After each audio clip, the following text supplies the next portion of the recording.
हरिनगर गांव में जगन सिंह का बहुत बड़ा खेत होता है, जिसमें हरिया और मूंगा दोनों दोस्त मिलकर काम करते थे। हरिया, अरे ओ हरिया, अरे कितनी मेहनत करोगे भैया। अरे मूंगा भाई, मेहनत नहीं करेंगे तो खाएंगे क्या। हाँ हरिया, तुम बात तो सही कह रहे हो, पर आराम भी तो जरूरी है ना। चलो छोड़ो ये सब और चलो चलकर खाना खाते हैं। दोपहर का वक्त होता है। खेत में गर्मी से पूरी तरह झुलसे हरिया और मूंगा एक पेड़ की छांव में जाकर बैठ जाते हैं। हाय राम, आज तो सूरज भी आग उगल रहा है। तू तो रोज ही ऐसे ही कहता है। चल अब रोटी खा ले, आज घर से बैंगन की सब्जी लाया हूँ। दोनों रोटी पर सब्जी रखते हैं और खाने लगते हैं। तेरी घरवाली के हाथ की बैंगन की सब्जी तो सच में कमाल की सा है। एक दिन भाभी से कहकर मेरी घरवाली को भी सिखवा दियो। तू अपनी घरवाली को कह दे, पहले बैंगन छूना सीख ले। हर बार कहे मुझे तो बैंगन से एलर्जी है। अरे बैंगन से किसे एलर्जी होती है भला। दोपहर बीत चुकी होती है। दोनों फिर से खेत में काम करने लग जाते हैं। हरिया हल चला रहा है और मूंगा एक किनारे खड़ा कुछ सोच रहा है। मूंगा के चेहरे पर शरारती मुस्कान है और तभी वहाँ भोला आ जाता है। रे मूंगा, तूने सही पागल बना रखा है इस हरिया को। उसे काम पर लगाकर खूब आराम करता है। हाँ, ये इसी के लायक है। वैसे कमाल है मूंगा, अभी तक हरिया को पता ही नहीं कि तू सेठ जगन सिंह से इसकी मेहनत के पैसे हड़प रहा है। तो क्या मैं मेहनत नहीं करता?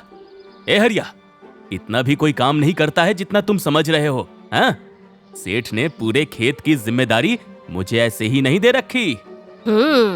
मुझे तो पहले से शक था कि मूंगा कुछ गड़बड़ कर रहा है, लेकिन अभी हरिया को बताना ठीक होगा या नहीं। हरिया तो इसको अपना इतना पक्का दोस्त समझता है कि इस बात पर यकीन ही नहीं करेगा। फुलवा काकी बिना कुछ कहे वहाँ से चली जाती है।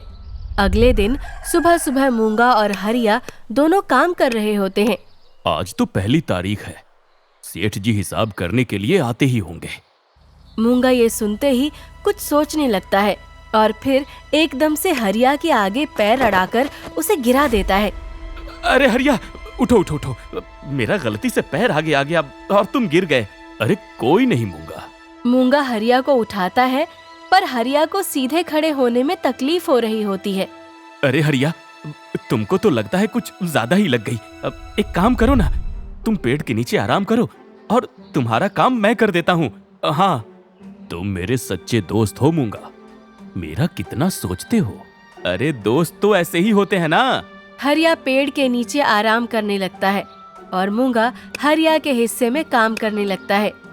तभी वहाँ जगन सिंह खेतों पर निरीक्षण करने आता है और मूंगा से पूछता है, अरे मूंगा, तुम अकेले क्यों काम कर रहे हो? ये हरिया कहाँ है? वो सेठ जी, वो क्या कर रहे हो? साफ साफ बोलो। वो हरिया पेड़ के नीचे लेटा आराम कर रहा है। हद होती है, तुम उसका काम कर रहे हो और वो आराम कर रहा है। मैं अभी उससे पूछता हूँ कि वो ऐसा क्यों करता है तुम्हारे साथ, जबकि तुम उसके बारे में इतना सोचते हो। सेठ जी, उसके 2 छोटे छोटे बच्चे हैं, एक बूढ़ी माँ है, बीवी है। तुम उसका पक्ष लेना बंद करो, समझे? जगन सिंह हरिया के पास जाकर उस पर गुस्सा करने लगता है। अरे ओ हरिया, मैं तुमको यहाँ सोने के लिए पैसे नहीं देता हूँ, समझे? हरिया हड़बड़ा कर उठता है। नहीं सेठ जी, वो तो मेरा पैर। शर्म आनी चाहिए तुमको। तुम्हारा काम मूंगा कर रहा है और तुम आराम कर रहे हो। अब तुमको इस महीने की आधी ही तनख्वाह मिलेगी, समझे? इतना कहकर जगन सिंह वहाँ से चला जाता है और बेचारा हरिया कुछ बोल ही नहीं पाता। उसके बाद मूंगा आकर हरिया को उसकी आधी तनख्वाह देता है। मैंने सेठ जी को कितना समझाया, पर वो तो मेरी एक बात सुनने को राजी नहीं थे। कोई बात नहीं मूंगा, तुमने मेरे लिए इतना किया, वही बहुत है। रात को हरिया थका हारा घर लौटता है। उसकी बीवी मीना रोटी पर चटनी परोसते हुए कहती है, हर बार मजदूरी कम क्यों होती जा रही है जी? इतने काम के बाद भी कुछ हाथ नहीं लगता। तभी वहाँ फुलवा काकी आ जाती हैं। क्योंकि मैंने खुद अपनी आँखों से देखा और कानों से सुना है कि कैसे मूंगा हरिया को धोखा दे रहा है। वो सेठ जी के आने से पहले ही हरिया को कहीं ना कहीं भेज देता है और दिखाता है कि वो ही सब काम कर रहा है। ये आप क्या बोल रही हो काकी? मैं सच बोल रही हूँ। नहीं नहीं, वो ऐसा कर ही नहीं सकता। मैं ये सब नहीं मानता। हरिया फुलवा काकी की बात पर यकीन नहीं करता और वहाँ से उठकर चला जाता है। मुझे ऊपर वाले पर पूरा यकीन है काकी। ये मूंगा भैया तो है ही चालाक, पर ये मेरी सुनते ही नहीं है। अब तो हमें कोई ना कोई सबूत इकट्ठा करना ही होगा जिससे सेठ जी और इनके सामने उस मूंगा की असलियत ला सके। सब वापस ऐसे ही चलने लगता है। पर फिर एक रात आसमान कड़क रहा होता है, बिजली चमक रही होती है और तेज बारिश से खेत पानी से लबालब भरने लगता है। हरिया घबराकर उसी वक्त मूंगा के घर जाता है। मूंगा भैया, जल्दी चलो, खेत में नाली खोदनी है वरना सारी फसल बर्बाद हो जाएगी। मुझे नींद आ रही है हरिया, तू ही जाकर देख ले। वैसे भी सेठ जी शहर गए हैं, काम करके किसे दिखाना है। हरिया कुछ पल उसे देखता है और फिर चुपचाप खेतों में फावड़ा लेकर चल देता है। हरिया गीली मिट्टी में अकेला फावड़ा चलाता रहता है। पैर फिसलते हैं, हाथों में छाले पड़ते हैं, लेकिन वो रुकता नहीं है। हरिया पूरी रात मेहनत करके खेतों को डूबने से बचा लेता है और घर जाकर सो जाता है। अगली सुबह सेठ जी शहर से लौटते हैं। खेत में आते हैं तो देखते हैं कि मूंगा खेत में खड़ा है, जैसे सब उसी ने किया हो। अरे वाह मूंगा, ये नाली तूने बनाई है क्या? जी सेठ जी, आखिर इन खेतों को डूबने से बचाना जो था। और वो हरिया?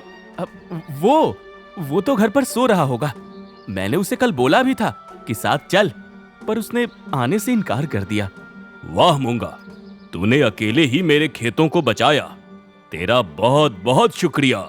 इतने में वहाँ फुलवा काकी, गुड्डू, मीना और हरिया पहुँच जाते हैं।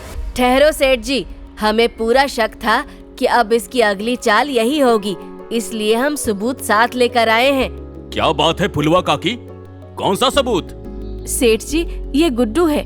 कल रात खेतों के पास बारिश में वीडियो बना रहा था। आप खुद देखिए उस वीडियो में कौन मेहनत कर रहा था। गुड्डू अपना मोबाइल आगे बढ़ाता है। जगन सिंह की निगाहें स्क्रीन पर टिक जाती हैं। तेज बारिश, बिजली की चमक में कीचड़ में लथपथ हरिया अकेला नाली खोदता नजर आता है। देखो देखो, हरिया काका कैसे नाली बना रहे हैं। ये क्या? ये तो सच में हरिया है। मूंगा, तुमने तो बोला कि ये नाली तुमने खोदी है और हरिया कल रात सो रहा था। वो बात ऐसी है। रहने दो मूंगा, मैं चुप रहा क्योंकि मुझे लगा तू मेरा दोस्त है, लेकिन तुम कितने धोखेबाज दोस्त निकले। और ये पहली बार नहीं है सेठ जी। हर महीने मूंगा इसी तरह झूठ बोलकर आपकी आंखों में धूल झोंकता है और हरिया जैसा ईमानदार आदमी हर बार लुटता रहा। मूंगा, तुमने अपने इतने अच्छे दोस्त के साथ कितना बुरा किया और हमेशा मुझे दिखाया कि जैसे तुम ही सब मेहनत करते हो। सेठ जी, मैं मजबूरी में। चुप रहो, तुमने न सिर्फ हरिया से बल्कि मुझसे भी विश्वासघात किया है। आज से तुम्हारा काम खत्म। मूंगा सर झुकाए खड़ा रहता है और तभी जगन सिंह मुस्कुराकर हरिया से बोलता है, आज से पूरे खेत की जिम्मेदारी तुम्हारी और कल ही मैं तुम्हारी आज तक की काटी हुई सारी तनख्वाह का हिसाब कर दूंगा। हरिया की आंखों में आंसू आ जाते हैं। मीना और फुलवा काकी खुश होकर एक दूसरे को देखने लगते हैं। मूंगा शर्म से मुंह छुपाकर वहां से निकल जाता है। फुलवा काकी और गुड्डू, आज मूंगा की सच्चाई आपकी वजह से मेरे सामने आई। आपका बहुत बहुत शुक्रिया। भगवान हमेशा अच्छे लोगों का साथ देता है। उसके बाद हरिया खूब मेहनत से खेतों में काम करता है और सेठ खेत की सारी जिम्मेदारी हरिया के हाथ में ही दे